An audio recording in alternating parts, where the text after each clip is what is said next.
Thibitisha mkurupuko wa ugonjwa wa chikungunya katika maeneo bunge 6 ya kaunti hiyo. Hii ni baada ya watu 15 kulalamikia ugonjwa usioeleweka katika mtaa wa Bamburi siku chache zilizopita.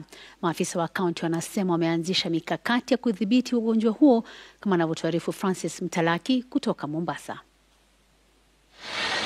Kwa siku kadhaa sasa, hospitali katika kaunti ya Mombasa zimeshuhudia idadi kubwa ya wagonjwa wanaofika hospitalini kulalamikia maumivu makali, mbali na kudhihirisha dalili za ugonjwa wa chikungunya.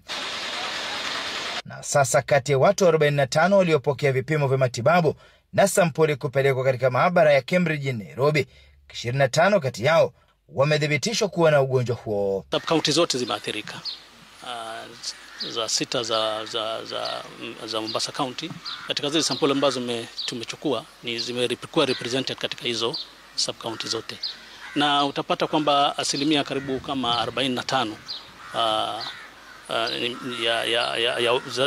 ya zile dalili ambazo watu wameenda nazo hospitali ni hizo chikungunya. Just this time ndio tumeona si kama kawaida ya kuwa tunaona dengi ndio inasurpass magonjwa haya mengine.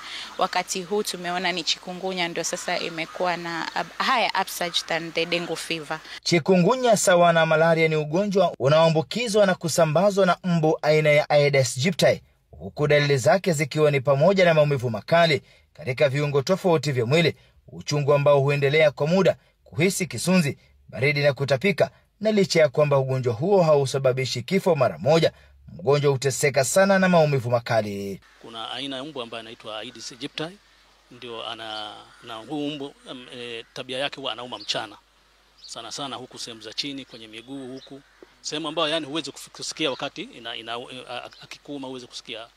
Kwa hivyo huyu mbu ndiye anaeneza huu ugonjwa. Maafisa wa afya kaunti Mombasa wamewahimiza wakazi kusafisha vyema mazingira, ikiwa ni pamoja na kuondoa maji yanayokaa sehemu moja kwa muda, kulala ndani ya neti ili kuepuka maambukizi zaidi ya maradhi hayo.